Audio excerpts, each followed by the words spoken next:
मतलब जहाँ एक टीचर हैं ऐसी जगह पे हुआ है जहाँ सब चोरी डकैती घर से ही उनको सिखाया जाता है, बट मेरा उधर अभी कार्य हो गया, कार्य क्षेत्र हो गया। पर मैं कैसे आध्यात्मिक ऊर्जा के द्वारा और अपने बौद्धिक स्तर किसी का पलट देना ये केवल भजन बल से हो सकता है, केवल उपदेश से नहीं हो सकता।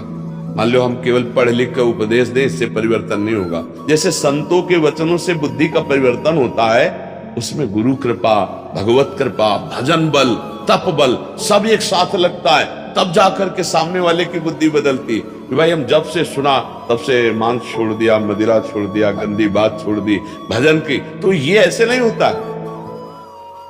सुषमा शर्मा जी, राजस्थान। राधा वल्लभ श्री हरिवंश। महाराज जी, मैं एक शिक्षिका हूँ।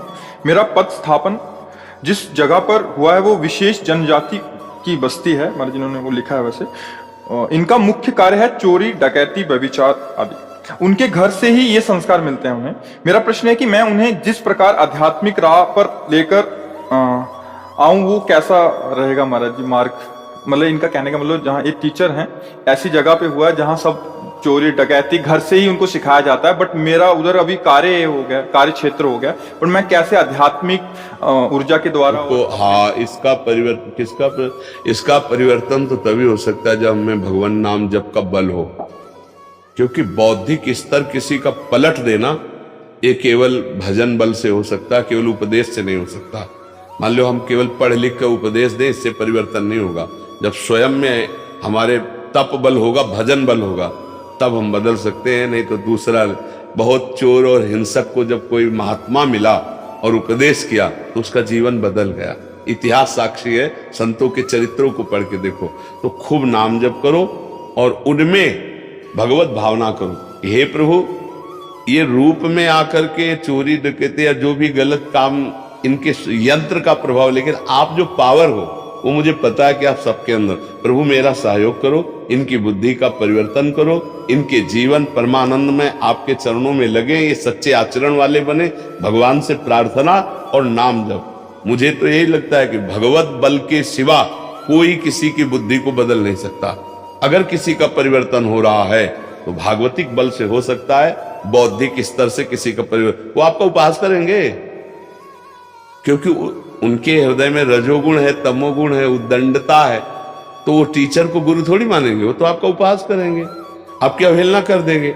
यदि आप में नाम जप और प्रार्थना बल है तो प्रार्थना बल और नाम जप से किसी को भी सुधारा जा सकता है, और उसके लिए स्वयं में भजन होना अति अनिवार्य है। तो आप नाम जप कीजिए और भगवान से प्रार्थना कीजिए, सब में सद्भावना कीजिए, तो परिवर्तन तो निश्चित है। महाराज जी, कुछ चरित्र भी सुना सकते हैं, जैसे कुछ भक्तों के चरित्र हों या सुनेंगे? अपवित्र बुद्धि वालों में कोई प्रभाव नहीं पड़ेगा। जिनका जैसे स्वभाव बन चुका है ना पवित्र, अब उनको दया धर्म की बातें अच्छी नहीं लगती। जो ममता रत सन ज्ञान कहानी, अति लोभी सन विरति बखानी, ऊसर वे बीज फल जथा, जैसे। तो उनको अगर वो प्रिय प्रार्थना मान ले कि थोड़ा नाम जप करने लगे हो और आप खूब नाम जप करें और वो संकल्प करके उनको दें, इनकी बुद्धि सुधरे, तो मुझे लगता है परिवर्तन हो सकता है। हाँ, और जब हम नाम जप करेंगे तब फिर चरित्र सुने तो प्रभाव पड़ेगा। क्योंकि अपवित्र बुद्धि अवहेलना कर देगी, वो मानेगी ही नहीं। ये सब पुरानी लिखी पड़ी बातें हैं। भगवान का नाम जप करोगे तो तुम्हारे अशुभों का नाश होगा, और सुंदर बुद्धि होगी तो अच्छे कर्म करोगे, सुख प्राप्त होंगे। दुख किससे मिलते हैं? पाप कर्म से। कर क्या रहे हो? पाप कर्म। तो मिलेगा क्या? दुख। चाहते क्या? सुख। ये उल्टा बुद्धि हो गई। देखो ना, जितनी जेल भरी है वो सब सुख प्राप्ति के लिए भरी, सुख प्राप्ति के लिए किया, और परिणाम में जितने रोग हो रहे हैं ये सब सुख प्राप्ति के लिए कोई पाप किया, उसी का फल भोगना पड़ रहा है। हमारा मतलब है कि हमें सुख चाहिए, लेकिन हमसे क्रियाएं होती दुख प्रदान करने वाली, पाप कर्म की, वही हमें सुधारना है शास्त्र स्वाध्याय करके, संतों के पावन वचनों से। पर जिनकी मलिन बुद्धि है वो संतों के वचन ही नहीं सुनेंगे, वो शास्त्र स्वाध्याय ही नहीं करेंगे। अब उनके लिए चाहिए हमारा भजन। हम खूब डट के भजन करें और उनका मंगल, तो उनकी बुद्धि का परिवर्तन, जैसे संतों के वचनों से बुद्धि का परिवर्तन होता है, उसमें गुरु कृपा, भगवत कृपा, भजन बल, तप बल सब एक साथ लगता है, तब जाकर के सामने वाले की बुद्धि बदलती। कि भाई हम जब से सुना तब से मांस छोड़ दिया, मदिरा छोड़ दिया, गंदी बात छोड़ दी भजन की। तो ये ऐसे नहीं होता है, ये भगवान के बल से होता है, भगवत बल से होता है। वही बल आप धारण करो, नाम जप करो, भगवत प्रार्थना करो, तो परिवर्तन हो सकता है। क्योंकि दुष्ट स्वभाव और पाप स्वभाव वालों को भगवत चर्चा अच्छी ही नहीं लगती। पापवंत कर सहज स्वभाव, भजन मोरते भाव लगाओ।